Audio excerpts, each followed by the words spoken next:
Pardon, continuons. Donc L de S est égal à T de S fois S de T moins S. Voilà cette application. L, elle est différenciable. Il est clair qu'elle est différenciable. Puisque T et S le sont. Alors si on fait la différentielle, la différentielle de L, on va trouver D sur dt, ds pardon, de TS fois celle-ci et T de S fois la différentielle de T de T moins S. Si on fait la substitution, si on substitue avec leurs valeurs, on va trouver, puisqu'ils vérifient tous les deux l'équation des faits différentiels.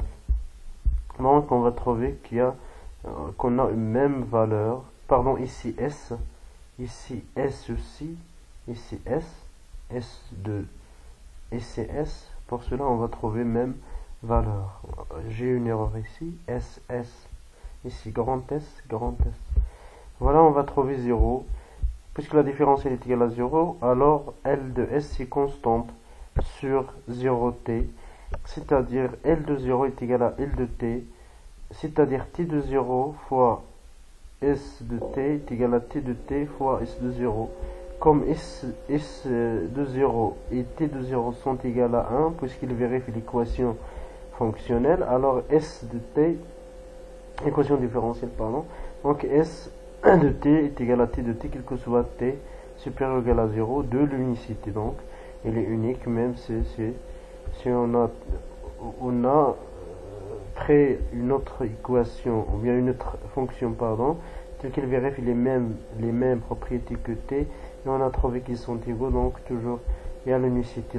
La deuxième propriété, soit t, une application définie de R plus à valeur dans C, une fonction continue vérifiant l'équation fonctionnelle. C'est quoi l'équation fonctionnelle? C'est s'il sait l'équation fonctionnelle. Voilà l'équation fonctionnelle. Telle qu'elle vérifie l'équation fonctionnelle.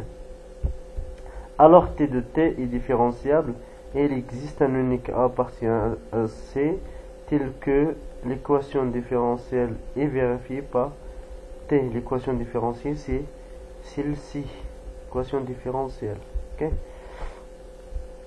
La démonstration, comme T de T est continu, alors on peut poser, voilà, puisqu'il est continu, donc on peut construire V de T. C'est l'intégrale de 0 à T de T de S ds, qui est différenciable automatiquement puisqu'il s'agit d'une primitive de t, donc il est différenciable, avec v' de t est égal à t de t. Donc v' de 0, qui est la limite de v de t moins v de a0 sur t moins 0, lorsque t tend vers 0+, qui est égal à la limite de t tend vers 0 plus de v de t sur t, puisque v de 0 est égal à 0, donc qui est égal forcément à t de 0, v' de 0 c'est t de 0 et c'est t de 0 ici, qui est égal à 1 puisqu'il vérifie l'équation fonctionnelle. Puisque t, il vérifie la fonction fonctionnelle. Par suite, il existe un t0 suffisamment petit, donc il est plus proche de 0, tel que v de t différent de 0, c'est-à-dire que v de t il est inversible.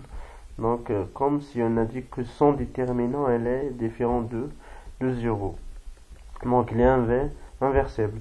Donc, quel que soit t supérieur ou égal à 0, on peut écrire t de t est égal à v de t0 moins à la puissance moins 1, donc c'est l'inverse de ça, fois v de t, celui-ci c'est 1, fois t de t, donc c'est comme on n'a fait rien, c'est 1. Voilà, on va substituer v de t avec sa valeur qui est l'intégrale, v de t0 c'est l'intégrale de 0 t0 t de s, voilà c'est l'intégrale 0 t de 0 t de s fois t de t ds. Voilà, c'est forcément vt0 moins 1 fois l'intégrale de 0 à t0 de t de s plus t. Puisqu'il vérifie l'équation fonctionnelle,